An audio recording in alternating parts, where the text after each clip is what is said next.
Hey everyone, last week's NFL Draft podcast was a blast, even with all the technical difficulties, but we're back to our regularly scheduled programming tonight, and it's going to be a fun one. We'll discuss our team's draft picks, cover the tight race atop the AL East, and take a look at the NBA playoffs now that some first round series are wrapped up. All that and more next on the Sports Ballers podcast.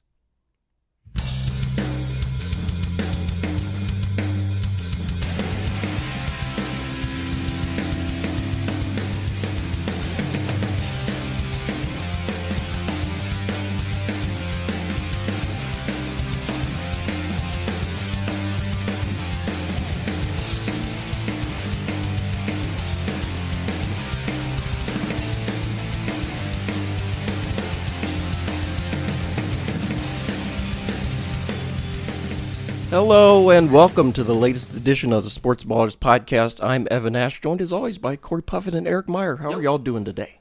Doing pretty good, no complaints. Doing pretty well. The Yankees aren't losing yet. Oh, That's true. It's 0-0. So yeah. The Orioles are hosting the Yankees as we speak right now. It's the bottom of the second inning, tied at 0. And still tied at 0. Let's see. We got some NBA playoffs and some baseball. NFL draft recap. Let's start in the NBA because that's at the top here, and definitely not because I have more notes to add. So, Eric, what is even going on in the NBA? Because I haven't watched any of it. in the League Association of National Basketball. That's right. Well, actually, quite a bit. Corey saw some Magic last night. Not the Magic. I didn't watch that game. Who are still in it, by the way, but Yeah, even though they lost yesterday. but only just. Yes. So I guess we'll start with that game. It's not really first on the notes, but the Sixers stave off elimination at Madison Square Garden, despite being down 6 points with 25 seconds 25 left. seconds? Yeah. What? Yes. Tyrese Maxey hits a three and gets fouled on it, right? With the announcers saying his foot was on the line when it was like a full foot's length behind the line. It wasn't even clearly a close. three, yeah.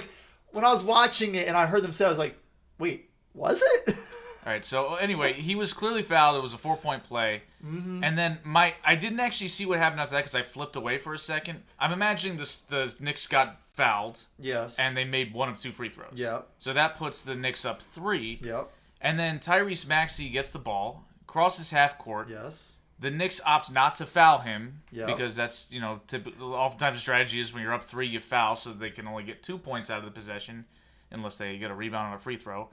So Maxey gets a screen and pulls up from Dame Lillard, Steph Curry range. Yeah, basically. And drains a 3 to tie the game to send it to overtime.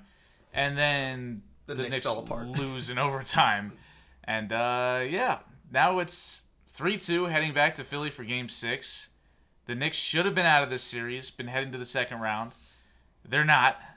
That was a terrible call on Cowser there, so that makes up for the strike 3 call earlier. It wasn't looking. But anyway, what a game. What an insane series this is turning into because we saw the Sixers blow an opportunity to win Game 2 in somewhat similar fashion where they were up 5 with 30 seconds left and the ball, and they somehow came out of it not winning. So it's been back and forth. Joel Embiid will have an opportunity to redeem himself because right now he's got guys saying that Tyrese Maxey's actually the best player on the team. And while that sounds ridiculous, if you only saw one basketball game and it was last night's, you would say that guy's got to be the best player on the team.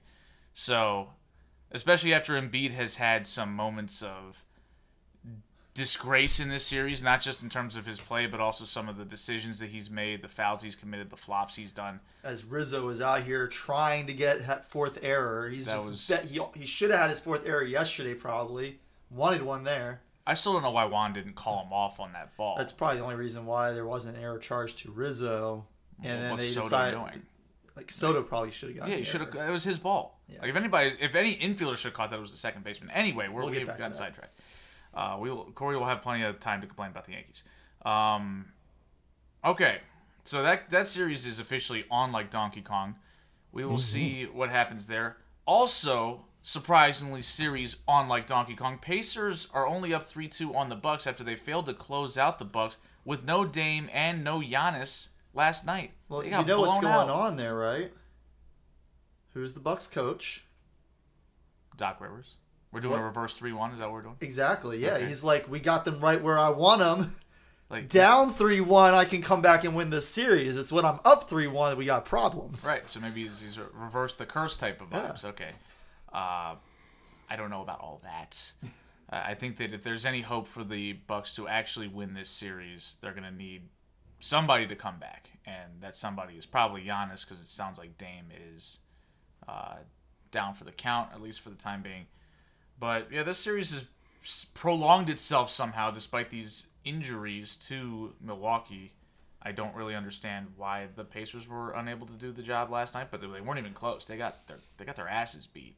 I mean, I realize it was in Milwaukee, and the Bucks do have a good supporting cast, and they certainly are capable. But I don't get The Pacers are a weird team because like they have a good record, but the few times that I've watched them play, they don't impress me. their defense is league worst type bad. Yeah, Like, it's they're bad, awful. and their offense doesn't really get the job done consistently to me either. At least not in the games I've watched. Like Tyrese Halliburton was an all-star, and he has not played well in a game I've watched him in. Yeah, I mean, Again, and granted, I haven't watched a lot of Pacers games, but when I have, he hasn't played well. Halliburton is a guy who looks like he's bad at everything involved with basketball, and yet somehow he's good at everything involved with basketball, except for defense. Like, he's just straight up bad at that. So half the game. Then. But there's no such thing as a sport where half the game is actually individual defense. That's never been a thing. It's not true for baseball. Your value is on offense, and you know that's true. Same thing for basketball. You can only impact the game so much on the defensive side as one guy. Yeah. Like that's just a fact. Especially in a game that involves shooting, right? Like the guy either makes the shot or he misses it. It's largely outside of your control whether it goes in. You can impact it some, you can't impact it completely. Yeah. So no, it is not half the game. Oh. Come on now. But anyway, yeah, he looks like he can't shoot. He doesn't have any drip. Like he just doesn't look like a guy who's aesthetically pleasing to watch in any way.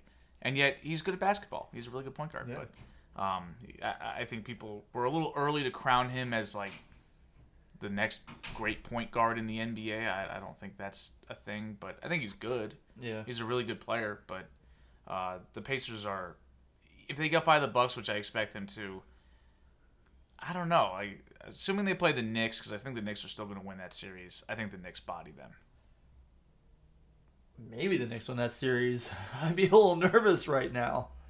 Well, yeah, because they blew it. They had the series won, and they gagged at home. That's, and that you know, can really turn a series on its head. Yeah, but they're playing Philly. So Yeah. there's only so much magic that they can pull out of their ass because they're Philly. They blow it all the time. Yeah. So let's talk about the other Eastern Conference series that have... None of them have wrapped up, actually. None of them are wrapped up because the Cavs are up 3-2. Cavs are 3-2 on Magic. and Nobody cares. The Celtics haven't Celtics haven't quite closed. Yeah, because they blew the game 2. But other than that, yeah, not a whole lot to see here throughout the rest of the bracket. The Cavs Magic series is intriguing only if you like the Cavs or the Magic, because we all know they're going to get beat by the Celtics in the next round when they face them. And you know, these are interesting teams in some ways, but not interesting enough. Paolo Banchero. He's a good player, but you know. He was at a NASCAR race and they thought he was Patrick Mahomes. That's true. That did happen. Yeah, that happened. Yeah. That's kind of racist. But Well, appropriate. Yeah, it's NASCAR, so it's on brand. But yeah. And then the Celtics, they're going to take care of the Heat. Spo got his one I'm the best coach in the NBA playoff win with a bunch of nobodies, with a box of scraps, as they say. With a box of scraps. Yes. And but anyway, predictable bracket. The Celtics are winning the East. Like, even with Porzingis straining a calf, they're winning the East. Now, if Porzingis' injury lingers to June, when they're in the NBA Finals and they're facing somebody like Denver, then it could be a real problem for them. But right now, they're in good shape. They're on cruise control. So let's talk You about... said Porzingis is injured? Yeah, Tingus Pingus. Yeah, he got hurt. What? Okay. Oh. Tingus Pingus. Like, I've made that reference before. It's a really cool video. It was awesome. A New York fan flipping out when he got picked. It was great. Covered that on the Ash Backwards podcast. Yeah. They couldn't stand that pick. we can't get the 9 guy out ever. Oh, no. All right, so let's talk about the West. Oh, our 9 guy is actually pretty good, says Walter Cabrera. Okay, Who's the guy batting 091? That was Trent Grisham. I'm sorry, you're right, Corey, because normally it's yesterday was Trent Grisham that we seemed to walk. Today Oswaldo Cabrera is back to batting 9th. Okay. Oh. Anyway, He's definitely not batting anything. no, he's batting like 250. Yeah.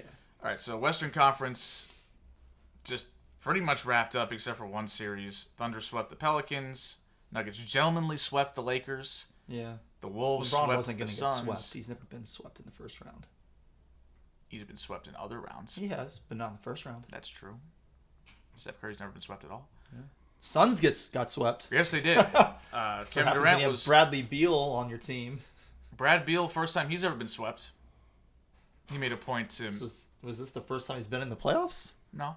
The Okay. Wizards never Really? got swept when Beal and Wall were there. They usually I lost. forgot that Beal was even on it. The Wizards never got to play a team that was good enough to sweep them. Yeah. Like, they never got to a conference finals to face LeBron, because then they probably would have gotten swept. But they would always lose to, like, the Hawks in the second round. And the Hawks aren't good enough to sweep people, so... And the Hawks would get swept by LeBron. Yes, or the Raptors would get swept by LeBron. Somebody like that. So anyway... So the one interesting series out west.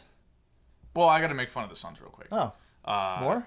Where is Suns More? and 4 guy from that fight? Remember him? Nowhere to be found. That was 3 years ago. Yeah. 3 years ago, it's a tie game. Well, 3 years ago, they were in the NBA Finals. It's not... those things aren't true anymore. It's over. It's done. Anyway, so something funny about the Suns. Obviously, we know about their contract situation with Brad Beal because for some ridiculous reason they acquired Brad Beal. And I made fun of them for that on this podcast. And now I'm looking at it and I'm like, yeah, I was right. This is a really stupid trade. I should also mention I'm 32 years old. For the time being. Yes, as is everybody their age for the time being. Yes. Well, thanks for that useless contribution. Do you want me to go full Costas and explain the brutal continuation of time like he did on that one broadcast? Which was great? I'm not doing that. Anyway, my point is, I'm 32 years old. The Phoenix Suns, as of right now, are not scheduled to pick in the first round again until I'm 40. Yes. What? That is true. Now, I am cheating a little bit. I will admit I'm cheating because I turned 33 in June, just before the draft, and then I turned 40 just before the draft that they will have a first-round pick. Their next pick's not till 2031, not 3031. That would be hilarious. 30-31. They traded that many first-rounders. I traded a millennia worth of 1,000 first-round picks Earth for might Kevin not even be Durant. around anymore. I mean, the yeah. NBA. We've been on the brink of nuclear war for 75 years. We so- certainly will not be around at that point. This podcast will, well, maybe we'll pass it down, but I doubt it. I'll have a robot brain, so. That's right. You want your robot brain. But anyway, no first round picks until I'm 40, which, pretty bad because I'm not that close to it. They have no cap space because they're paying 3 max players who clearly can't play together in a playoff atmosphere because, just not good roster construction. Like your boy said it would be. They had no size, no defense, and they didn't even bother to employ a legit point guard on the team. Why? Because a point guard would take the ball out of the hands of Devin Booker, Kevin Durant, and Bradley Beal. And they would complain You about probably that. want to take the ball out of at least one of their hands. Well, you want somebody that has the ball in their hands regularly to be a point guard. It's important. It's part of the structure of your team. You look at the teams that are supposedly in contention now. Like Nikola Jokic doesn't play point guard for the Nuggets. Jamal Murray does. But Jamal Murray is a star on that team. Like the idea of the 4th best guy is the main ball handler. Well, that's why you need to invest in a point guard. Don't invest in 3 guys that have to have the ball over him. Like, come on, what are you doing? It's insane. It's terrible roster construction. Speaking of which, I have a question for you after we wrap up our playoff discussion. Okay. But anyway, I got to assume, because this is how history has gone, Kevin Durant's asking for a trade. He's definitely asking for a trade this offseason. If not this offseason, he will be asking for a trade at the deadline. Kevin Durant can't find a situation to be content in. He keeps creating situations and then wanting out of those situationships. Yeah. That's That's correct. exactly what's happening. Yeah. Again. He doesn't know what he wants. Well, maybe he knows what he wants, but he's not actually getting it. He's Or hoping doesn't know how to get it. he had what he wanted for that first season in Brooklyn where he was playing. He thinks he knows what he wants, but then he gets what he thinks he wants, but then what he gets no longer is the thing that he thought he wanted. No. No. Like I said, he had what he wanted for one partial season, 2021, when the Nets first came together with Kyrie and with James Harden. But then Kyrie and Harden got hurt in the playoffs, and so they lost. They probably win the East, if not the title that year, if those guys stay healthy. That was in 2021? Yes. Oh, Yeah, that was 3 years ago. okay. Which isn't that far back, but, that happened. Then by the time the next year, we've talked about Kyrie Irving and how he's a cancer, and I made the, clever but morbid quote that, it just takes a little while to metastasize. Well, he metastasized the next year, drove Harden out, and then they got swept out of the first round by the Celtics. And then the next year, Kyrie starts doing even more crazy stuff. He does the whole, anti-Semitism video thing that he shared a link to, and the NBA came down hard on him for that. Did they? He got suspended for a hot minute. Oh, okay. Yeah, so this is kind of crazy. And then he asks out right at the deadline, so then KD asks out. KD demands to go to the Suns because the Suns look like a contender. And then they don't get the job done. They get tired of DeAndre Ayton. They get tired of Chris Paul, so they get rid of them. They bust up their entire roster. They bring in Brad Beal, which I imagine Kevin Durant signed off on. So, again, he had what he wanted briefly, and what he wanted was simple. It's going to be... Oh, nope. Right up the middle. Wow, they were shading way over. Yep.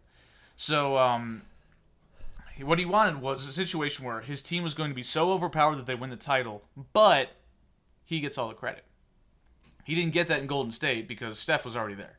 Steph was already a two-time MVP. Steph had already won a championship. There was no clear who's the best player on this team type situation. But if you're on the team with Kyrie Irving and James Harden, and you're Kevin Durant, you're the best player. Yeah, Period. he was the best player in OKC with James Harden as well as Russell Westbrook. But they weren't as good. Right, but they weren't as good. But now you've got James Harden, the same guy, and you've got a guy who is maybe a little bit better than Westbrook was. You're the best player. Yeah, but it should be noted that James Harden was not nearly as good in OKC. That's true. He kind of really came into his own when he was in Houston. Yeah, he was a bench player. Yeah, he was a sixth man in Oklahoma City. Who was that guy with the giant he beard? was behind Serge Ibaka, right? Serge Ibaka Ibaka played power forward. Oh, Is that a 4? That's a 4, yes. Yeah. Stretch 4. It's stretch 4. Stretch 4. So Okay. we can talk about that later. But yeah, it's a case of, he wants to build teams that can win championships while also getting all the credit. That's a thin line to try to toe. And you're doing it all through free agency, which, again, makes life difficult because it limits what you can do around the roster. Yeah. And it's difficult to do. There needs to be a more organic build around him. But at this point, he's 30. He's going to be 36 at the start of next season. What he should have done is stayed in Oklahoma City then, and they brought in pieces to complement him rather than going through free agency or trade to all these different teams. Yeah. Because that limits their ability to put players around you. I think there was a very good chance that if Kevin Durant had re-signed with Oklahoma City, that within the first couple of years, they would have won a championship. They were so close to getting to the finals. They lost to Golden State. They blew the 3-1 lead. But that 3-1 lead that they blew required gargantuan efforts from Klay Thompson and Steph Curry to get back in that series. If they ran it back, there's a good chance that Thunder team could have gotten the Warriors or the Spurs or anybody in the West. But he didn't want to do that. He wanted to go to Golden State because, that's more fun brand of basketball and it's easier to play and easier to win there. Mm-hmm. And then he didn't get as much credit as he hoped for, so he looked for something else, and now he's stuck in Phoenix. So, again, I'm imagining he's going to ask for a trade. Is he under contract? Can the Suns say, we're not going to trade you?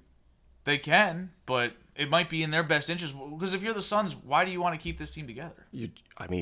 They need to trade everybody yesterday at this point. Yeah, but like, how do you keep this team? Like, you can't trade Brad Beal because nobody He's wants terrible. him. And he has a no trade clause that they didn't make him waive when they traded for him this time. So you have to find a sucker that wants him, is willing to take on that money. Maybe the Wizards. Is willing to send you back the money, and also Brad has to want to go there. Brad's not going to want to come back to DC in that hypothetical situation. But look, that brings us up to the point. You know how bad this was for the Suns? The Wizards won the trade. Wow. The fact that the Wizards won anything involving a Basketball. Or basketball. Yeah, at anything all. related to It's notable. basketball, the Wizards Really won anything something. related to sports. Yeah. Sure, we'll take that too. There's no way the Wizards should ever win a trade against you. And they did. That is an indictment. They won handily. Not close. Who did the Wizards get back? They got Chris Paul. Oh. And they sent Chris Paul to Golden State for Jordan Poole. And they still won the trade. Handily. For Jordan Poole? Yes, for Jordan Poole. Oh. And the pool has not been open. No. It's been closed They since... have not had an open Couple day.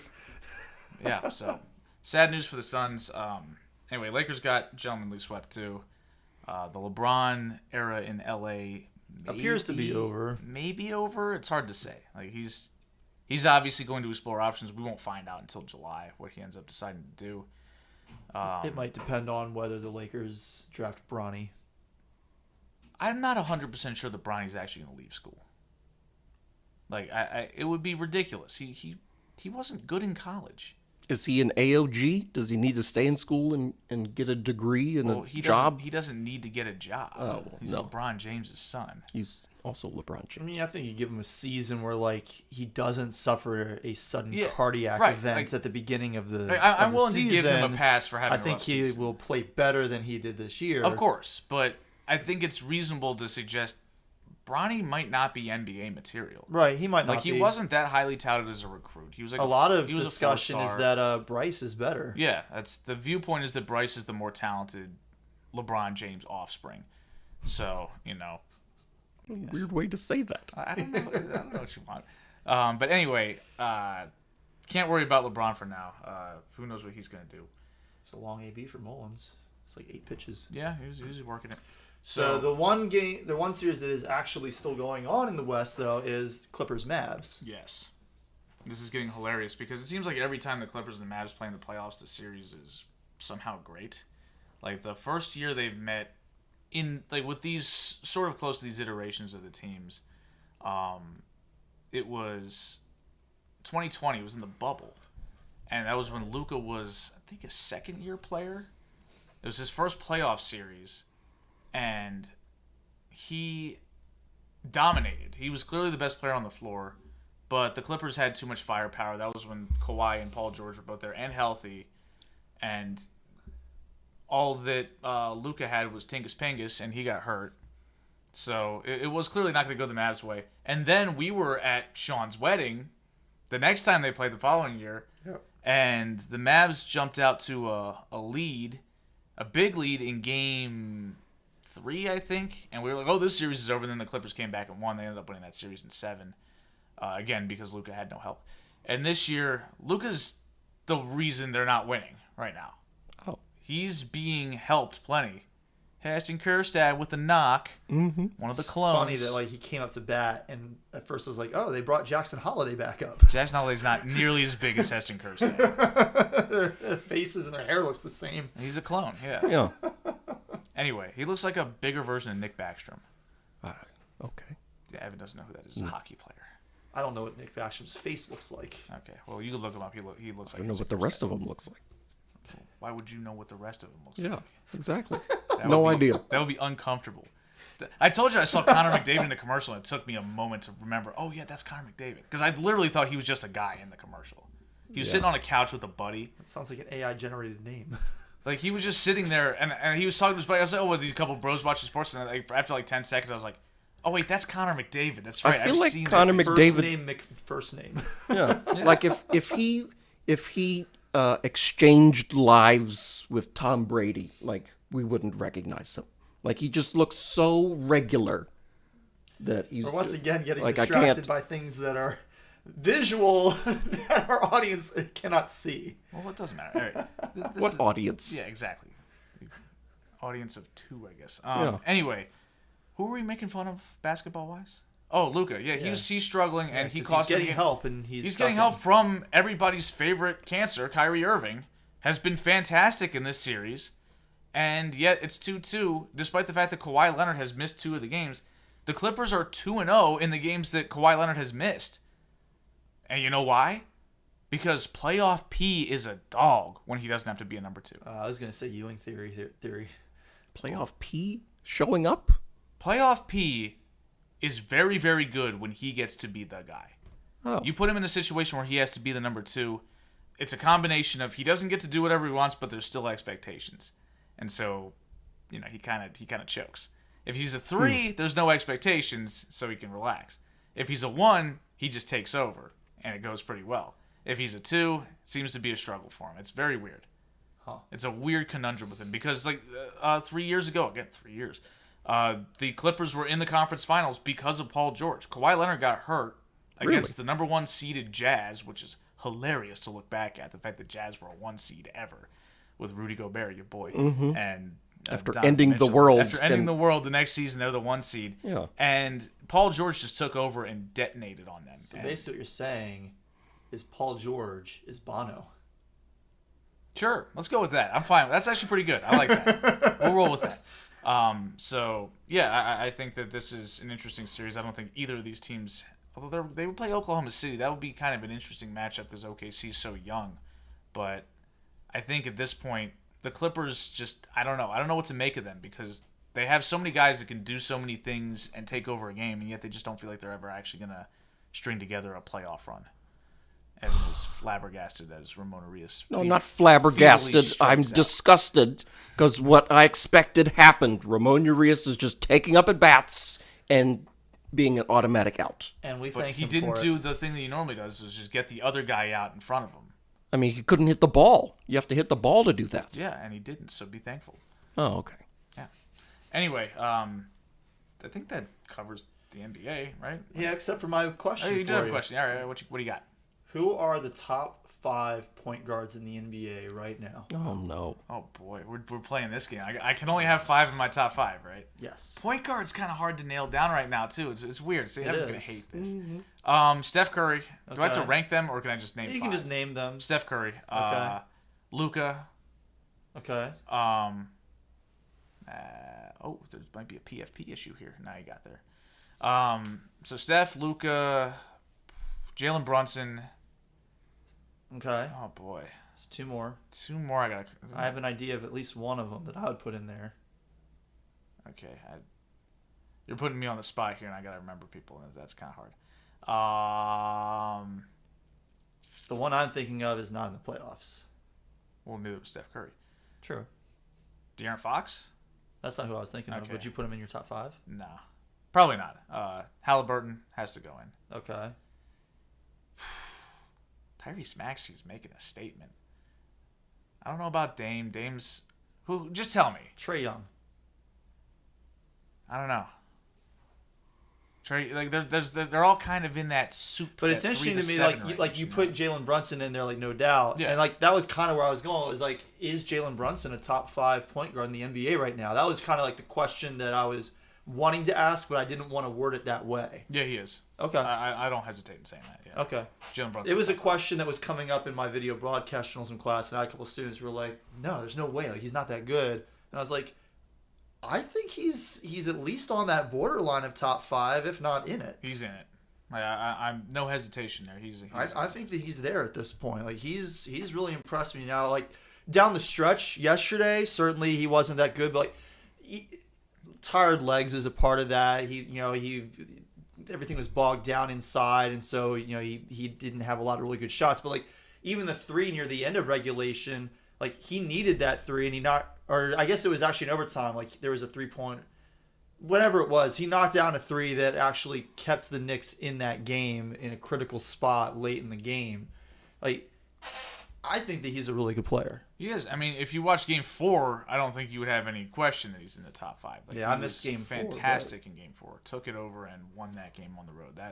He controlled the entire game, which is something that only maybe 5 point guards in the NBA could really do. So, I would put him top 5 without hesitation. You're not sure about Trae Young though? I'm not sure about Trae Young. Trae Young is sometimes like when he's really, really good, he looks like a top 5 point guard, top 10 player in the league as high as that. But man, he has some awful games. And in playoff atmospheres, like he has some of the worst games you will ever see. Like just dreadful, like 1 of 18 type of games, and he plays 0 defense. I mean, he's a cone, so like you're never gonna get defense out of him. He's like 6'1", pint sized. Like he can't guard anybody. Okay. You know, pint sized and way bigger than me. But I'm not in the NBA.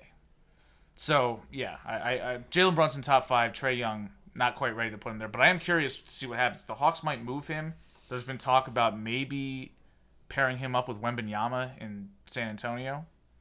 I don't think that's going to happen, but there's also talk about him maybe joining the Lakers. So, we'll see. But we're talking off-season, and we're only through round 1 of the playoffs. No, So, Not even goodness. quite through round 1. yeah, that's Except in true. the West, where we basically are. Yeah. And Judge grounds out. Well, at least there was nobody on base this time. That's true. Okay, that does it for NBA, I think. Yeah. Unless any Oh. more brain teasers for anybody else? Okay. All right. On to the NFL. So, as all of y'all are aware, the NFL draft was last week. Yeah. So we're just going to recap some of that. And I will start in the news and notes section.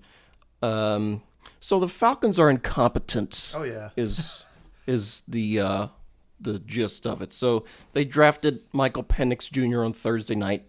I believe the 8th overall pick Yep. it was for eighth. some reason. They signed Kirk Cousins to $100 million on March 13th for 4 years. Yep, that also happened. So, Was it not $180 million? well, for it's 4 $100 years? million guaranteed dollars. Right. $100 million guaranteed dollars, and it's like $90 million for the first 2 years, and then there's like an opt out for them at that point where they could just pay him like another 100 or another 10 million, I think, something along those lines. Sure. But like by March 13th, you should know already what your approach is going to be in the draft, right? Like, if you're How many gonna, times have 4 quarterbacks gone in the first 10 picks of the draft?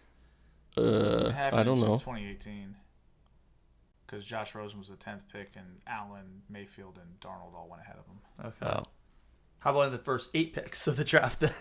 Well, obviously that doesn't apply to that. I don't know. Corey. Yeah, I don't know. I doubt it. It probably hasn't It happened. probably all. hasn't happened. Yeah, but I mean, it seems like some people weren't talking to some other people, even though they were in the same room, right? Michael like, Penix wasn't even like a lock for day 1. no. Yeah, I thought he might slide to day 2. I didn't thought think so, he would. too. I didn't think he would. I thought it was possible. Yeah. So I like, thought it was like a Will Levis situation because I was surprised. I he definitely didn't didn't think that take he that was shit. going to be the fourth quarterback off the board. I thought he was going to be like the 6th guy off the board. At the I thought he position. might I be had him as fifth. QB5. I thought he'd be the That's fifth fair. behind McCarthy and the That's three. fair, but I definitely thought McCarthy over him, and then kind of a toss it between him and Nix as the 5th guy. I thought Bo Nix was terrible. So I still think that. yeah. I didn't think that Penix was very good either, though. Oh, he can sling it. He's just old and can't move. So That's basically Bo Nix. no, Bo Nix moves too much, right? He's just going crazy, right? Like he's been electrocuted. anyway. We talked enough about the yes, quarterback the evaluation Falcons- Yeah. last So what are week. what are the Falcons doing? They don't seem to be communicating with each other. They don't have a direction or a vision in the leadership of the team. Like the owner, team president, GM, and head coach all need to have the same plan and be on the same page for the present and the future, and that clearly didn't happen here. So somebody's got some explaining to do, and maybe tell us the truth this time. The Falcons are saying this is injury insurance for Kirk Cousins, which is ridiculous because You used an 8th pick in the draft for injury insurance for your $100 million quarterback? and injury insurance with this guy who's had 4 season-ending injuries. it would make a lot more sense to draft Kirk Cousins if you had Michael Penix on the team and you were worried about him getting injured. Yeah. But that's not the case. Kirk Cousins wasn't in this draft. Yeah. Let's see. They're also saying they're looking to the future and stuff. He's our future quarterback, but you don't need to use the 8th pick to get that guy. When's he gonna play? Like, he wouldn't play. Somebody he might not 'Cause play until he's Cousins has- 26. Yeah, Cousins has 2 guaranteed years, I think. Yeah. Like, you're not So, starting like- Penix over Kirk Cousins at any point in the next few years. No, it's not going to happen. So, like, he's just going to sit there and age, and he's already old. So he'll get even older and won't actually get time on the field to get better. So you just threw a first-round pick in the garbage. Yeah, there's just no rhyme or reason for this. Like, people trying to make excuses saying, well, you get 2 years of... Nothing. Yeah, but then after that, you get 2 years of a cheap rookie contract. I'm like, well, most of the time when you draft a quarterback, you get 4. So you get half of the value. Well, they could get a 5th year if they choose to. So. Yeah, if they decide to pick up his option when he's Which isn't going to be 45, cheap. you know. So I don't really get this. Like, Michael Penix won't be playing until the Suns are drafting again, I guess, in the first round. So. Yeah, and what? So now you're going to pass up on, you know, if you end up in a plus draft position the next couple of years, you're going to pass up on any decent quarterback prospects, and then for all you know, when you actually get to the point where you turn it over to Penix, he could be Trey Lance. You could be a bum, yeah. You don't know if this guy. And then what do? And you got to wait for the next year and hope that it's a good quarterback class. Signing Kirk Cousins was a sign that you were saying as We have a roster that is a quarterback away, Yes. and we want to Yes. win now. Like we can win this crummy division. We would have won this crummy division if we had somebody that was a lot If they better. had Kirk Cousins last Yeah. year, they would have won that division Easily. Assuming he doesn't get hurt. True. Instead, they yes. had a quarterback who doesn't have feeling in his arm anymore, but keeps collecting checks. And Desmond Ritter, who's doing something out there. I don't know. Honestly, even with the Kirk Cousins that got hurt halfway through the They still season, might they have might won have the won that division. They would've division. won The enough extra games. wins they got in the front They half would've might have been stacked it, enough yeah. to keep Yeah. them To ahead get of the them rest ahead, of the yeah. field. That's true. Yeah, so I don't know what the hell they're doing. They've got all these skill guys. They fired Arthur Smith presumably because he couldn't figure out how to make all these blue chip prospects that they drafted work. Hand the ball to Three Bijan Robinson. Incredible talent. Problem at three solved. different offensive positions, Uh-huh. and you refuse to get the ball to them. I'm going to run the ball with Cordarrelle Patterson and Forget Bijan. We're going other to give running him back. 1 carry for 1 yard. who's that other running back who's undrafted? I can't even think of his name. Tyler Algier. Yes. Oh, yeah, I'm yeah. thinking, He's a good player. But Yeah. like not not Bijan He's Robinson. not Bijan Robinson, but he's still like, if you're gonna give the ball to somebody other than Bijan Robinson occasionally in the run game, it should be Tyler Algier, not Cordero Patterson. Cordell Patterson's a solid player, but it's He's it's not either of ridiculous them. that he is Put featured Cordero in the in the offense. slot. Put him back to wide receiver or something. Use him in gadget plays, do whatever, Yeah. but Bijan Robinson needs to tote the rock or touch the rock at least 20 Yeah. times a game. Period. And you need to get the ball to some combination of London and Pitts at least 10 to 15 times a game. like each. You would And if you think. can do each, great, but If you do each, you're gonna at least win every 15 game, times a so, game combined. Yeah, I Yeah, agree. what are they doing? It's just incompetence It's a at the high poorly run school. organization. Like, there's not much else to say. So, Yeah. Raheem Morris, wishing you the best. Good luck, buddy. You know? This is like when that scout got fired in Moneyball, and he just goes, so, "Good luck, Art." Art Howe was the manager. Oh. As Oh, hey, it's Jackson Holiday again. as he was furious at. Also, all the clones bat lefty. I mean, Adley's technically a switch hitter, but They are clones after Yeah. all. yeah. And Adley just Ooh. struck out. That was Gas. incredibly bad from Adley. That was really bad for Adley. Adley doesn't normally swing at stuff like that. No. All right. So on to our next incompetent team, the Denver Broncos. They are desperate. I was gonna say, are they incompetent or are they desperate? Or are they both? Yes. Why would you ever be desperate? Because of incompetence. Right. You don't get there by accident. Uh-huh. You know, you did some dumb stuff to put you in a bad position, so you did more dumb stuff to try to get out of it. It's Yeah. throwing good money after bad. It's a sunk cost fallacy. Yeah. So It's almost like they have a coach who's never won a Super Bowl before. who's Except their he coach has. Sean Payton. now? Oh. Yeah. Okay. You'd Yeah. think that the situation would be a little bit better. Yeah, you would, but it's not. So Maybe this is another Belichick Brady situation. Maybe it was all Breeze the whole time in New Orleans. well, Breeze was throwing the ball, so he was actually on the field. I mean, we did see Peyton. No, it's a low bar to clear, but we did watch him just completely humiliate your boy Matt Nagy in a coaching mismatch with Teddy Bridgewater starting a quarterback for him. So It's not that hard to outcoach Matt Nagy. that's what I'm saying. I don't even remember that game. It was pretty bad. Wilbon was distraught on PTO. That's like saying Bill Belichick outcoached Richie Pettibon. I don't Yeah. even know who that is. You a coached the former- Jets. He was a former Commander's head coach. Yeah. I think it was like right before North Turner. Maybe I'm thinking of Rich Kotite, who was also terrible. Never heard of that I know guy in Rich my life. Bisaccia, Pit Boss Rich. Yeah. He was cool. Yeah, Rich Love him. Kotite. He was our words coach and a Jets coach. So what's and going on with the Eagles. Broncos? They drafted Bo Nix with a 12th overall pick. Oof. Really bad. And Really bad. like this is like throwing a Hail Mary on first down and 10 from your own 20. Like, While up 7. yeah.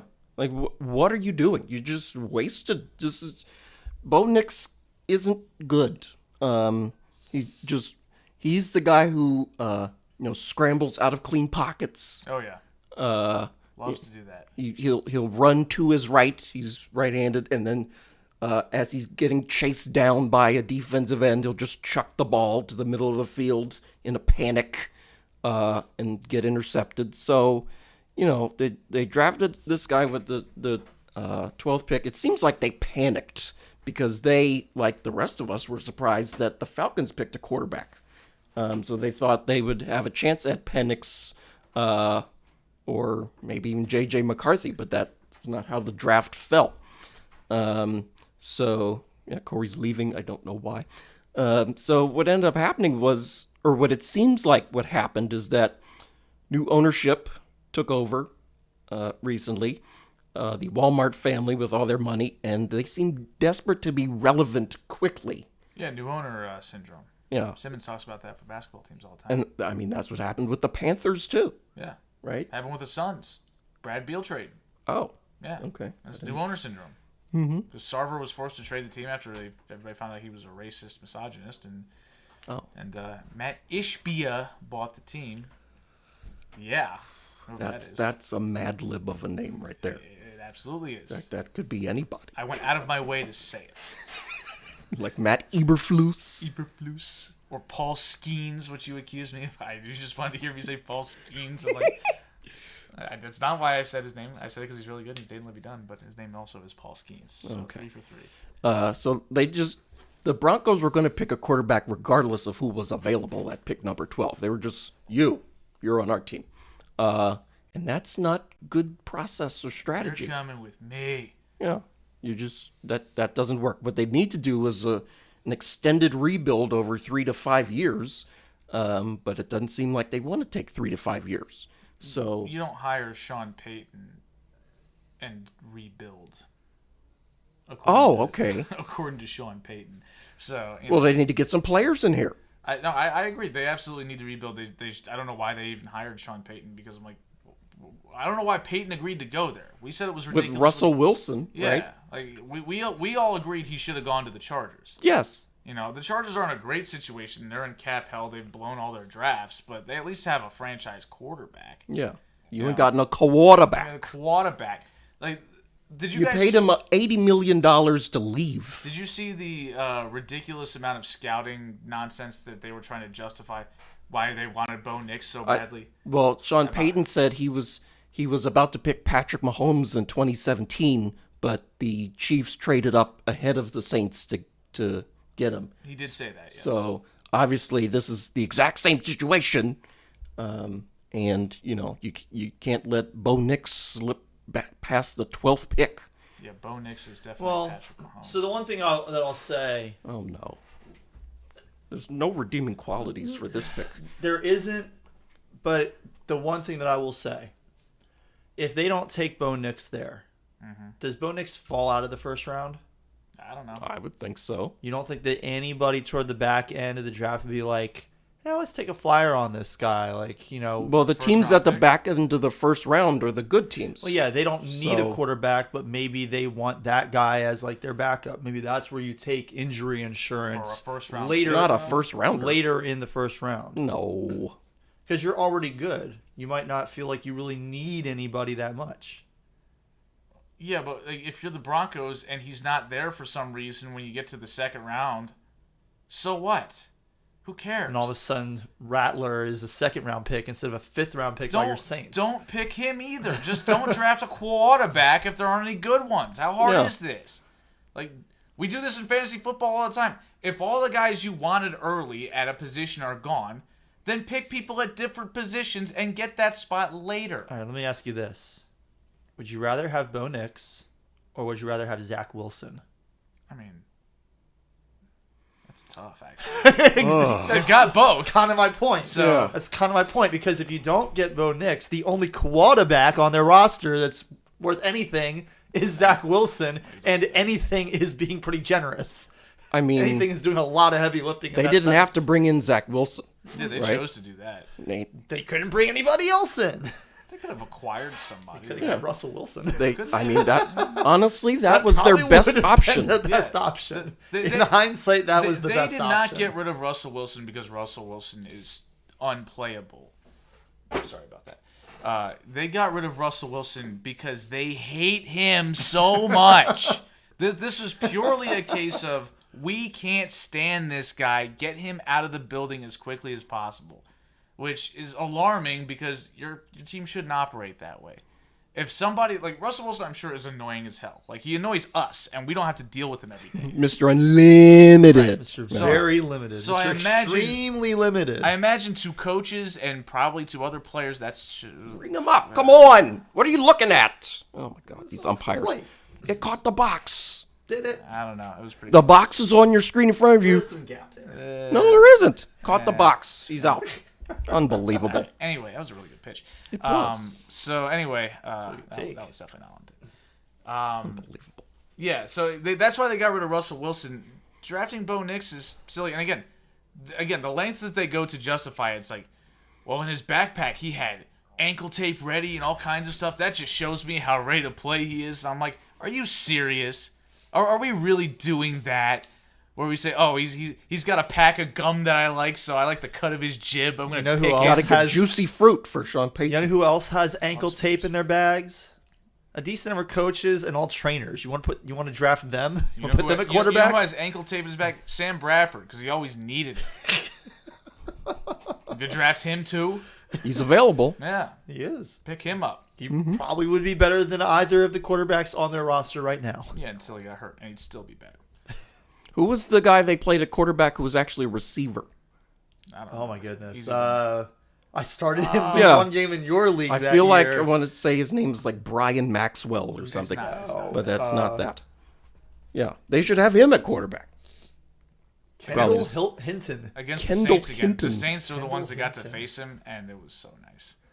Just like, football games, you never, like, especially in the NFL, you never assume you're gonna win because anything can happen. Mm-hmm. That was a day where I knew, no, we're gonna win. I was like, we got this. We're good. Like, the whole quarterback room got COVID, and they had to bring in some receiver. Oh, jeez. Hook. Yes. I don't even see That's it. gone. It's a dong. Oswaldo Cabrera. What I tell Yeah. you, Yeah. I mean, we got a good 9 hitter today. Oh, congratulations. I'm happy for you. that ball landed in the Brandon Fahey zone. That's where both of his home runs in his entire career ended up. Just right on top of the wall down the line. Yep. There you go. Anyway, let's move on to talking about our teams Oh, and their picks. yes. I mean, the Ravens were unflashy as usual. Just generally boring. Got a cornerback out of Clemson, Nate Wiggins, in the first round. Second round was Roger Rosengarten, a tackle out of Washington. Adisa Isaac out of Penn State. Tez Walker from wide receiver from North Carolina. T.J. Tampa, a cornerback from Iowa State. Yeah, that's a home run. Yeah, that's like a home run. Yeah. What's going on? And then they're reviewing. Rasheen Ali, running back from Marshall, Devin Leary, quarterback from Kentucky, and Nick Samak from Michigan State, and Sanusi Kane, safety from Purdue. So you can't have enough defensive backs. Ravens needed a running back after Gus Edwards and J.K. Dobbins. I think they're both on the Chargers now, aren't they? Yes. And then I think the critical issue was offensive line, and Ravens picking at 30. There was a big run on offensive linemen in the first round, and none of the first round level offensive linemen fell to number 30. So they got Rosengarten out of Washington. So he was the tackle opposite Fa'utanu, right? Yeah. At Washington. So we'll see what happens. All right. I'm not overly excited, and I'm not devastated. I'm just, just flatline, whatever. I'm okay. Yeah. This is what needed to happen, and it happened. Oh, yeah. All right. I mean, so my Saints made some picks. That happened. We mentioned you got Spencer Rattler. Yes. So, like we talked on Thursday, we bore witness to the Saints drafting Talise Fuwanga from Oregon State. Good pick. I liked it at the time. Still like it today. The second round pick, they traded up a few spots from.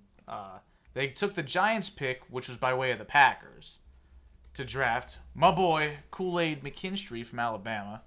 So I was happy with that selection because Kool-Aid is awesome. Yeah, he's out. Yeah, pretty good. But since the Saints traded up, and the result was they didn't have a third or fourth round pick. They had a bunch of later picks. So in round 5, they drafted Spencer Rattler out of South Carolina. I watched enough Spencer Rattler at both Oklahoma and South Carolina to know this is a flyer pick. I don't mind the pick because, what if he somehow turns into a good player? That would be really nice because it means we could not have Derek Carr be the quarterback anymore, but I'm not expecting it. This is a pick that you have to make when you don't really have the guy, but you don't have the draft capital to maybe get the next guy. So you just, you take a shot with a late round pick and hope he turns into something. And if he doesn't, This is what the Falcons should have done. Yeah. What are y'all doing? And then later on in round 5, they drafted a guy named Bub Means. Not Bubby Brister. I really wanted to say Bub Means from Pittsburgh, wide receiver. I have to get a scouting report from Massimini on him because I did not watch any of his tape. And then later on in the 5th, for the third time they were picking in the 5th round, they drafted Jalen Ford, linebacker out of Texas. More depth for the Saints. We'll see if he sticks around. Then round 6, Tom Brady pick number 199. They drafted, by way of the Eagles, Christian Boyd, who's from Northern Iowa. He's a defensive tackle. So, whatever. And then round 7, from the Rams, by way of Denver, Josiah Ezerim from Eastern Kentucky, offensive tackle. So, another lineman. Not a whole lot to write home about for these last few picks. I mean, it's late round stuff, so I'm not expecting even half of these guys to make the roster. But there's not a whole lot to say about the Saints. The Saints are where they are, and it's not because they can't draft. It's because they gave everybody money, and not everybody should have gotten money. Anybody in particular? Who shouldn't have gotten money other than Derek Carr? Because we noticed Dennis Allen. He didn't get salary cap money, obviously. And what about the he shouldn't have been paid $10. Oh, you mean Taysom Hill? Yeah. I mean, I don't think he's actually making that much money anymore. I think he got like a big deal in could earn money, but the guaranteed money wasn't a lot. It was big to look big, but it wasn't actually. It was fugazi. So So yeah, he's not taking up much space. The issue is they paid Cam Jordan, who I love, and Alvin Kamara, who I love, and Marshawn Lattimore, who I love. But this is the problem. This is what the Saints did. They acted like fans. We love all of these guys because they're good players and they have been for a long time. So they decided to keep all of them and never bother to actually say, okay, Drew Brees is gone. He's not walking through that door anymore. And neither is Sean Payton. maybe we need to start cutting some of these guys. Rebuild. And they haven't done that. They just keep cheating the salary cap somehow. And it's not working.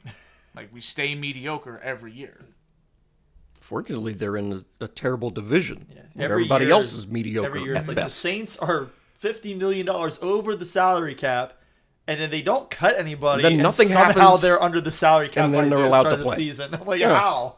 Somehow, they're still allowed to field the team. They're The still in lumpy the NFL. rug in the Eventually, salary cap like office. you're gonna not be able to have anybody on your roster, and you're still gonna be like maxing out the salary have cap. so much dead You're just money not gonna be able that to play you're- yeah, games. you're You're not gonna gonna be able to forfeit your whole roster 53 schedule. guys. Oh, I heard something interesting on the ride down here. The Cowboys signed Ezekiel Elliott. Yeah. That happened. They have dead money on their cap for this year for getting rid of Ezekiel So Elliott. they're paying him twice this year. Yes, he's on there twice. The Saints did that with Junior Gillette back in like 2013. They paid him twice. It was absurd. Cows just won. Yeah, he went. Yeah, so that's it for the Saints. Okay. Bub Means, his given name is Gerard. Okay. I will talk some Lions drafts because got a chance after the draft to go back and I mentioned on the podcast last week I got a chance to look at a lot of the edge rushers, but I didn't get to look at really anybody else on the defensive side. So when we took Terry and Arnold with the 24th pick after trading up from the 29th pick on He's gonna be Thursday, really good. I didn't know anything about him. When we took Ennis Rakeshaw the next day, didn't know anything about him. Even though he was somebody that some people had as high as number 3 on their cornerback list. So since then, I wanted to go back and watch some film of each of the guys that the Lions drafted. With Hugh Jackson. Yep, watched the tape with Hugh Jackson. And, I continue to be impressed with the way that Brad Holmes constructs the roster. Brad Holmes spent not quite 20 years with the Rams, first as a scout and then as the director of scouting. Under Les Snead and everybody else that's been with the Rams over that time. And then we brought him in 2021, and his first big splash move was to trade away Matthew Stafford, get a bunch of draft picks, and get Jared Goff. And the 23 draft picks that he had made going into this past Thursday were all playing in the NFC Championship game this past year. So he's had a lot of success. He's picked well, and he's had, he's gotten players who have stuck around in the league and were key parts in that championship game. Obviously, we lost that game, but I kind of went into all these with the feeling of, okay, let me not just look at what I'm seeing on the tape, but also look at like how these players fit into what the Lions are doing. So Terrion Arnold, Alabama cornerback, drafted 24th overall. He took a visit to Detroit, and while he was on it, he said he wanted to be coached by Aaron Glenn, and that really stuck with the staff. He played in the same defensive backfield as Eric, your favorite defensive player in the draft, Kool-Aid McKinstry, your boy. Yeah. So the Lions traded up 5 picks to get Arnold. From what I saw, he's excellent in zone defense. He wasn't asked to play a lot of man in college. His film definitely shows that he has the athleticism. He's got the tools to succeed in man coverage, but he's not there yet. He's athletic enough to recover when he gets beat, but his footwork at the line of scrimmage needs to improve. He didn't really show a lot of press coverage in the film that I watched, so sometimes he can get beat off the line, doesn't necessarily do a great job on underneath routes, and then occasionally when he gets beat over the top, rather than trusting his athleticism to get him back into play, he just grabs onto the defender or onto the receiver. So he's going to have to be a little more careful with that at the next level. But when I was watching the film of Ennis Rakeshaw from Missouri, another cornerback who we took with the 29th pick in the second round, I really enjoyed his film. He is really good in man coverage. Can play outside, can play in the slot, has really good footwork and instincts, uses his hands well near the line of scrimmage. He trusts his athleticism in a way that Arnold doesn't. And so one of the things I love about the two of them is that we took them together. And, the hope would be that they can learn from each other.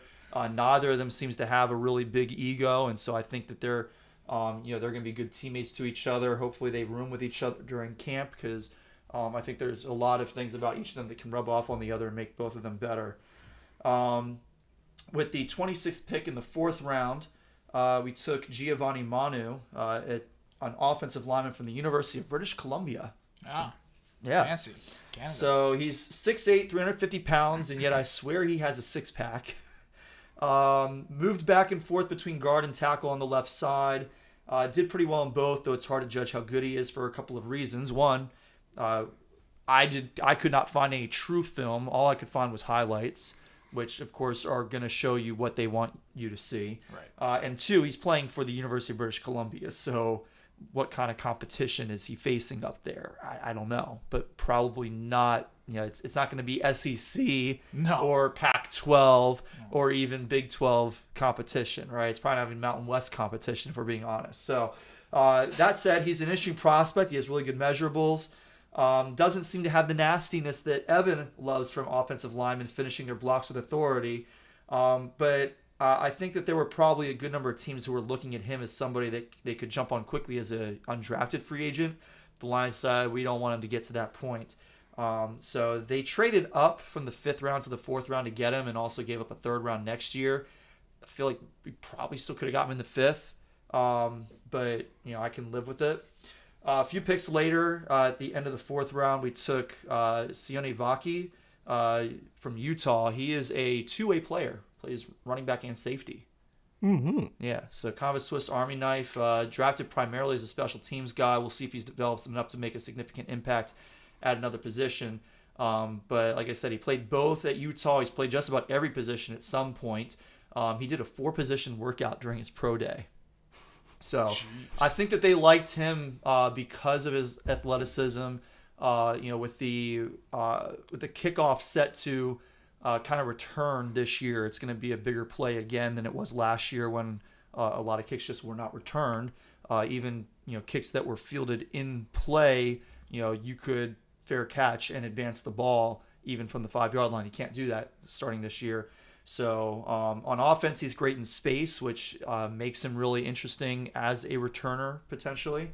And a lot of people say he was a big steal to get on day 3, and I agree. I think he had day 2 talent based on what I saw on the tape. We didn't pick again until the 6th round, and with the 13th pick in that round, we took Mekhi Wingo, a defensive tackle from LSU, so we fit a need there. We definitely needed a defensive tackle. I watched his tape from the FSU game, and initially I didn't see that much that really impressed me. His speed is unremarkable. He doesn't have a bull rush that's going to turn any heads. Doesn't have enough quickness to employ finesse moves effectively from what I saw. But as the game wore on, I did see some things that made him interesting. Showed a good ability to read and react well in the run and play action. He only got caught out of position once or twice in the game on those plays. He also got more pressure on the quarterback as the game wore on. Suggests to me that his motor doesn't really slow deeper into games. He's able to take advantage of offensive linemen's fatigue as the game progresses. But the on-field product isn't the only interesting thing about this pick. Mekhi Wingo was presented with number 18 to wear for LSU this past season, and that's a significant number for the Tigers. LSU traditionally gives number 18 to the player who best represents the traits and spirit associated with a successful program. That's a quote from their program. So Wingo has been considered to be a really good person and leader for the Tigers on and off the field. So if that's as high praise as it sounds, I'm glad to have him on the team. And then our last pick, the 34th pick in the 6th round, because they have consolation picks or comp picks, whatever. Christian Mahogany, a right guard from Boston College. We needed a guard. I also watched his tape from their game against FSU. It didn't impress me much. Obviously, you take it with a grain of salt. It's a day 3 pick, late day 3 pick, so you're expecting to see some holes in people's games. You're just hoping it's a guy that you can develop. From what I saw, he doesn't get very good leverage. He gets beat consistently by swim moves and just about any other finesse move. Once the defender gets by him, he's ready to move on to the next play, no matter what the other 21 guys are doing. And while he does tend to recover against bull rushes, it usually takes him 2 or 3 steps to get the defender under control. So by that time, he's deep in the pocket, right in the quarterback's face. In the NFL, those will often be sacks or quarterback hits. But he did not allow a single sack or quarterback hit this year. He was one of 5 players in all of FBS to accomplish that. I will say, though, when he gets to the second level on run plays, tends to be pretty effective. The best part of his game was when he was asked to pull. On 4 run plays that they ran against FSU, where he began the play running parallel to the line of scrimmage, 3 of the 4 ended with Mahogany putting the defender on his ass, which I like. Yeah. So after all that, how was the play, Mrs. Lincoln? Right? He gets beat by every single move. And when he doesn't get beat, he gets pushed into the quarterback anyway for a sack. But he pulls. But he can pull. Yeah. But yeah. So I enjoy going back and watching the film of those 6 guys, and hopefully most of them can become contributors on the team in some way. Alrighty. That is it for the NFL, unless somebody else did something weird or dumb. Let's go on to Major League Baseball, and we will start with the currently in first place A's. The Orioles are 19-10 on the season. They've taken 2 out of 4 games from the Yankees this week. The third game is going on right now, and the Yankees are up 2-0 in the 6th inning.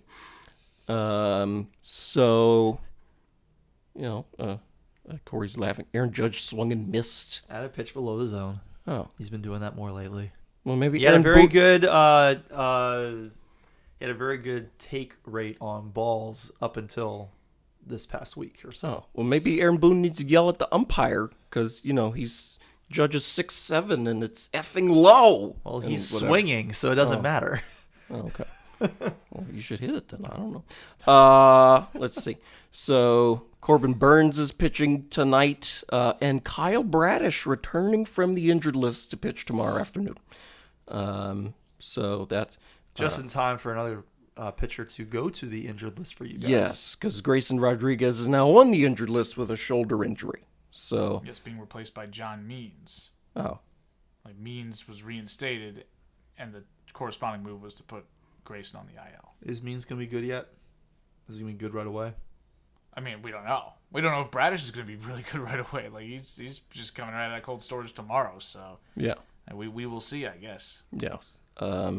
So, I mean, yeah, we will see. Other guy we will see, Craig Kimbrell. Just blowing saves left and right against the A's. Oh my God. This past weekend. He's day to day, and aren't we all? Kimbrell has a back injury. You need to put that on the bag. So fast. Come on. So yeah, that's where the Orioles are at right now. And Soto has doubled his stolen bases on the season tonight. This has been the most frustrating game to watch. It's gone from 2 to 4. Okay. So that's pretty much it with the Orioles. Well, yeah. And they won 2, and probably going to lose this one. So there you go. Yeah. So at that point, we will be tied for the lead because the Yankees have played 2 fewer games. They have 2 fewer losses. Can't make up losses. 2 more losses than the Orioles.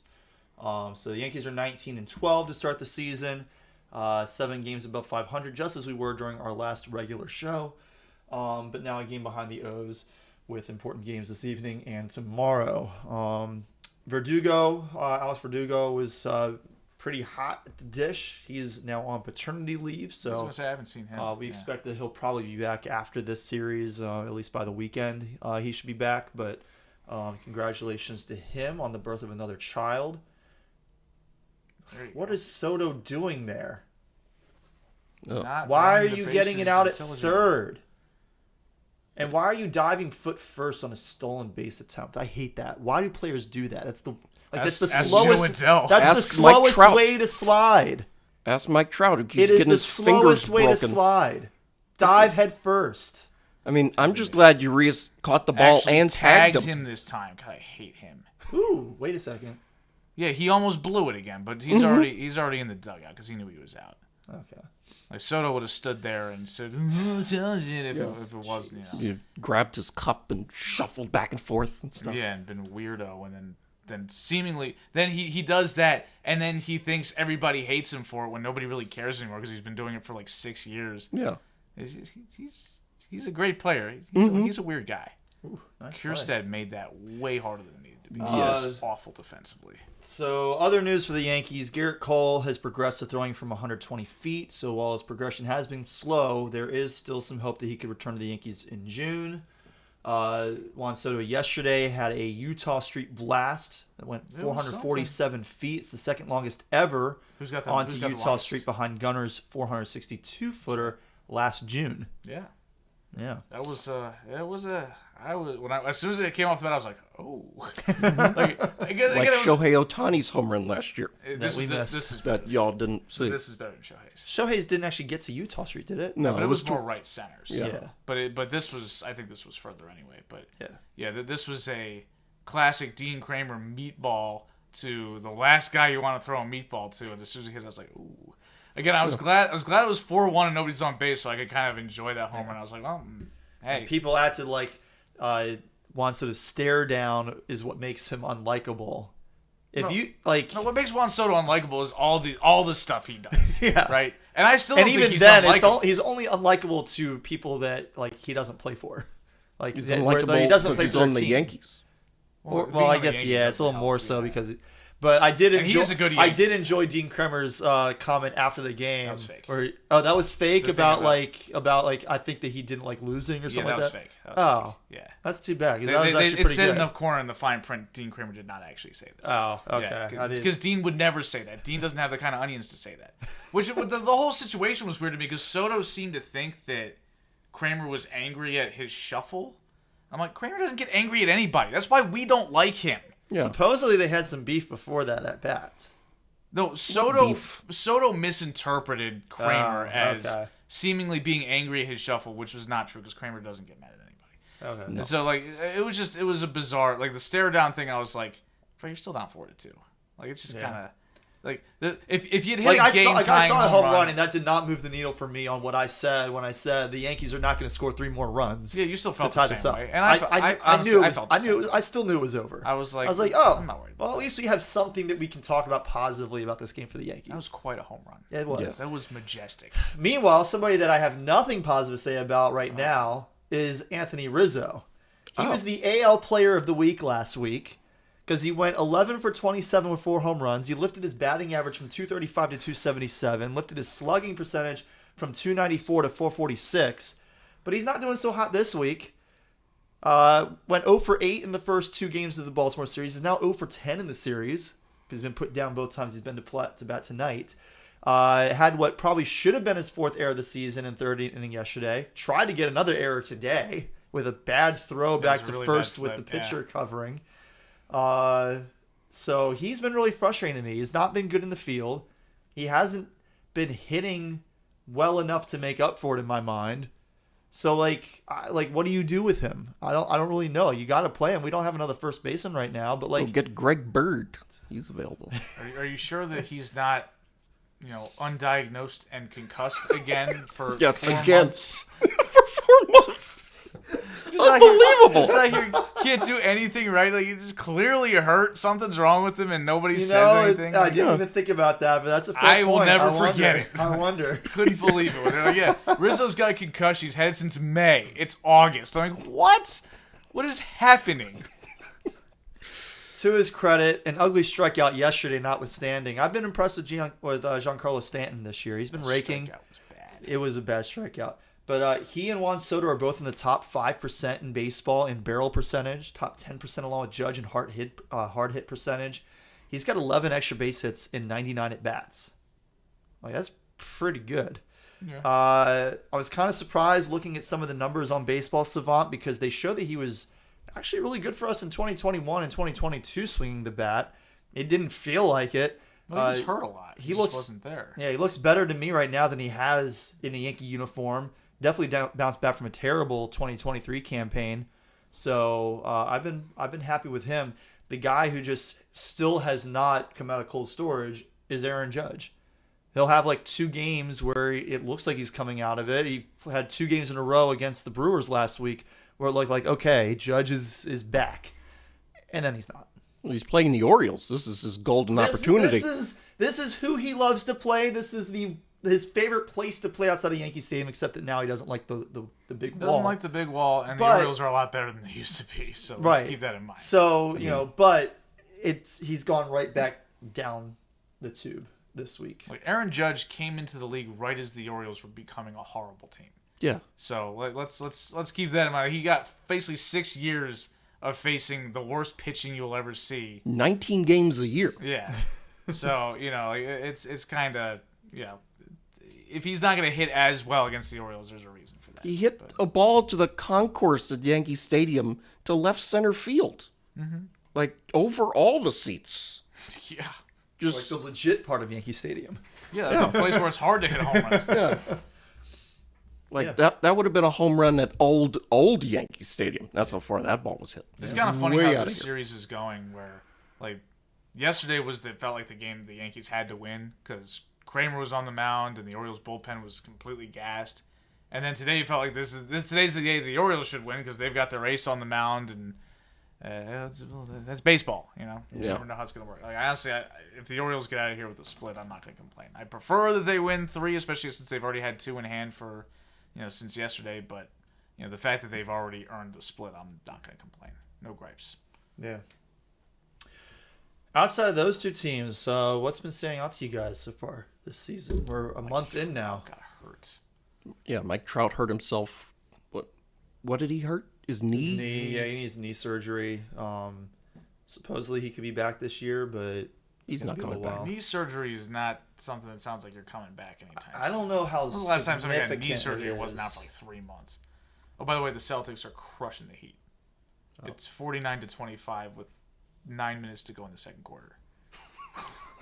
It's already a 24-point game. It's been 15 minutes. Let's see. Torn meniscus, out indefinitely. That's no The good. team expects to have Trout back at some point this season. It is not believed to be a season-ending The injury. season barely has started. Right. So that doesn't mean anything. Yeah. Well, he still played more games than Trevor Story. That's true. He only played 3 games and was out for the year. Done. Christian Yelich is back, baby. He's playing well. Oh, Yeah, we know we saw him. Yeah. all right, we did see. Yeah, that happened. We were there. The Rays suck. Yes. They They're let the bad. White Sox double their win total in a 3-game series a month into the season. Like I said, the Orioles lost a series at home to the A's, and it was not the most embarrassing outcome from the weekend for the AL East. Like, how do you get swept by the White Sox? Like, what are y'all doing? The White Sox don't even have a broom to sweep you with. Okay, we're waving the white flag here because Mike Bauman's coming. Oh, yeah. This is going to be Hey, disgusting. he's 1-0 this season. Oh, He okay. was 10-0 last year. He still sucked. Yeah. He threw a no-hitter at Double-A against the Harrisburg Senators. Like, ooh. Pretty good. Yeah.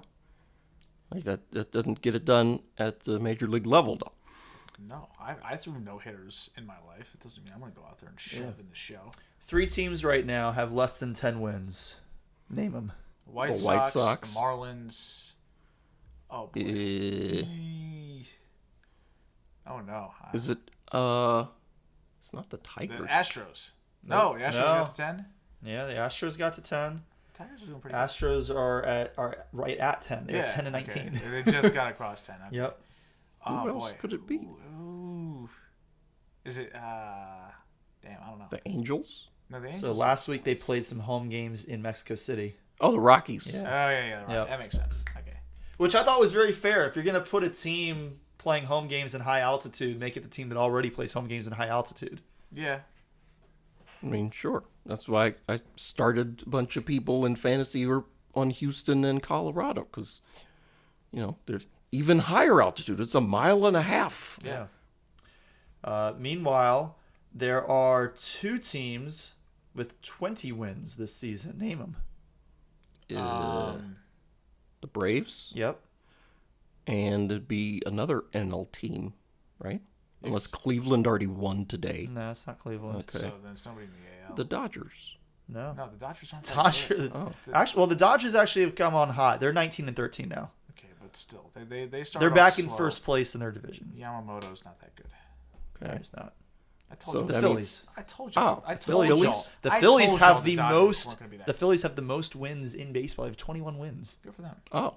Yeah, but they have 2 more losses than the Braves, so they're a half game back in the Oh, okay. East. Well, those losses are what matters. Yeah. Can't make up losses. Yep. So, I think there's some interesting teams around baseball right now. I've been kind of keeping up every day. I watch the Fastcast highlights for every team just to kind of see what's going on around the league. That's how I saw that the embarrassment that was the Rays last week. Pretty bad.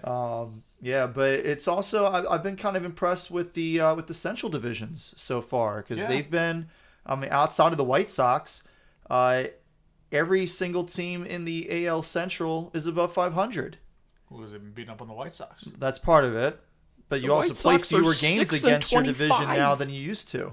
In the NL Central, every team is within 4 games of 500, and 3 of them are above 500. The Brewers, the Cubs, and the Reds are all above 500. I love how the White Sox sweep the Rays, and you think, okay, well, now they're starting to maybe figure things out. Now they lost 3. They've got L3. The Twins No, have the won Rays are just 10 in that a bad. row. Yeah, 10 in a row. that's pretty Wait, good. who? The Twins. Oh yeah, the Twins have won 10 in a row. That's how they got to 17 and 13. Yeah. Ooh. Yeah, that's pretty impressive. And the leader out west in the AL is the Mariners. And the Athletics are not even in second to last, much less last place. They're I third. told y'all they were going to be better than you give them credit for. I said that team could win 70 games, and y'all acted like I was crazy. I think that's true. I mean, what's wrong with Houston? They got no Everything. pitching. They got no pitching. Everything is wrong. And, But yes, and Alex Bregman has had a terrible start. Oh, Bregman's contract been year. bad. Pitching's been terrible. Framber's hurt. Like, what do you do? Mm-hmm. Hunter Brown has been terrible. Who is that? He's like one of their young pitchers that they were hoping would be something. That's a terrible call. Oh, Oh my god. umpires very have been generous. pretty bad this year. Umpires have been, yes. As but we know, but we it's all can't the time. have the computer generated strike zone. We have to watch these umpires who just call whatever they want. See, that's one of the things that frustrates. This is it's one of the unbelievable. things that frustrated me from like when we first started getting the boxes on the broadcasts. Mm-hmm. So it's like, if we're gonna put the boxes on the broadcast, That should and just gi- call and- balls and and give strikes. us a reason to be upset over a call or to think that a call was really good. Mm-hmm. Then we're saying that it's accurate enough to let fans develop an opinion about these umpires based on that. And if it's accurate enough for that, it's accurate enough just to use that as the strike zone and just make it official.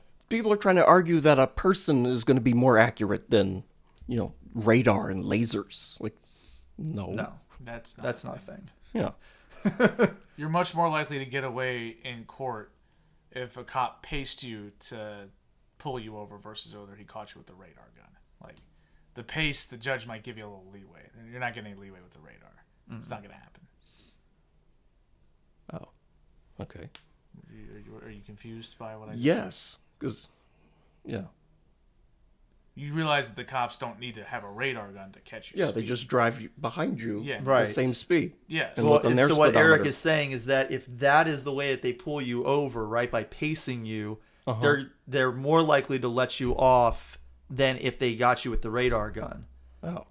Because the cop could not The cop could make something up? Yeah. There's well, a human really? error factor there, and also the cop could make something up. Oh, okay. So but yeah, hey, we use machines for a reason. Yeah. Yeah. Because we built them to be accurate. Our eyes are not accurate. Yeah. So I've never been pulled over for speeding, just for driving while black. So Poor license plate illumination. I Yes. believe, was the hit. yes, And your Burger King got cold. yes, and my Burger King got cold, which was just would've started unacceptable. eating it. What I should have I had, probably, and I doing probably that. would have gotten away with it. Evan might not. Evan Yeah. probably being disrespectful. what I should have to the had was officer, yeah. a dozen of donuts in the car, and be like, "Hey, I just picked these up. You want some?" Right? That Then would you have just been you would've gotten ironic. your ass beat, and you would have eaten your donuts. But if I had offered one, they'd be like, "Oh, thank you." Yeah, That's how it works. unbelievable. So yeah, I guess that's about it. Y'all have anything to add? No, Any Not really. Woj bombs, late breaking news? See how the rest of this Orioles. Sean game plays dropped out. Julio Rodriguez last week, and nobody noticed it but me. I wasn't paying any attention. Oh, yeah, I didn't I know. spent $25 a fab, and I could have had him for free. Again, I was not paying any attention. So Yeah. So I guess that's it. Any shout outs from anybody? Because, of course, I didn't think of one. I do. I want to shout out the people at the Pro Football Hall of Fame. It's pretty much all volunteers that work there. Really? Just older folks in that area who want something to do during the day, who are retired and they enjoy football. So, Rashawn and I went out to the Hall of Fame last weekend, and Had a really good time. We got a tour from one of the people there. Took us through the Hall of Fame and told us a lot of cool stories. Talked a little bit about a couple of them on the podcast last week. Learned a story about the first person who actually signed a contract to play a professional football game. So that was really neat.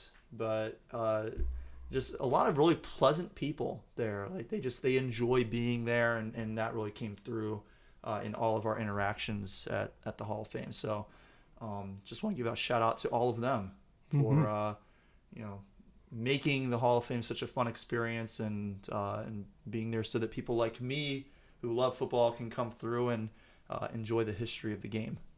And buy a shirt. Yeah, and buy a shirt. I got my Hall of Fame shirt on today. Mm-hmm. Yeah, Very cool. Any shout outs from you, Eric? No, I think I didn't think of anything. So Yeah, I didn't think of anything either. So that sounds like that'll do it for this week's show. A long podcast for most podcasts, but an incredibly short one for us. Let's see. You can listen to this podcast wherever you're listening to it right now. In addition, it's on Apple Podcasts, Spotify, Google Podcasts, and Amazon Podcasts. I think Google Podcasts is going away and getting absorbed by Spotify or something. yeah, something. Nobody's listening anyway. You can follow us on Twitter at SportsBallers18. You can follow Corey on Twitter at Corey Puffett. Follow Eric on Twitter at Quagmire67. Follow me on Twitter at Evan_Ash13. Send us an email, thesportsballers@gmail.com. I believe all three of us have that email on our phones. I know I check it regularly. There's nobody ever sends us anything. I don't check it regularly, but I know it's there. Oh, okay. Can we please hit a home run? I mean, jeez. No. This Yeah, guy's no. not even good. Yeah, the Orioles specialize in getting dazzled by pitchers I've never heard of. Yeah, how is this guy pitching a shutout through 6 1/3? They're not leaving him in there. You tell me. He's your pitcher. Yeah. He's not that good. I know. When we hit this guy, He looks like pitched sucks. well in his Oh, debut no. for the season, and he hasn't pitched that great since then. The Anyway, Orioles the Yankees are bringing in a lefty pitcher, and the internet doesn't work in here. Let's see. I said the email. Go ahead and smash that subscribe button if you made it this far into this foolishness. And also like, comment, and subscribe on our YouTube channel. We were on live last Thursday for the entirety of the first round NFL draft. and though we did have some technical difficulties, I was able to splice everything together into one full video with better quality because it was recorded locally. So you can still go back and take a look at that. Mm-hmm. All of our fancy graphics that Yes. I was putting out Yes. during the Yes. during the draft. And our faces for radio are on there too. So Speak for yourself. Yeah, I cleaned myself up for that one. I look pretty good too. But we all look good. We look spiffy. Yeah. yeah, We're doing okay. I got a haircut and stuff. Yeah. So yeah, that's it. So for Corey and Eric, I'm Evan. This has been the Sports Ballers Podcast. Thank you all so much for listening, and we'll talk to you next week.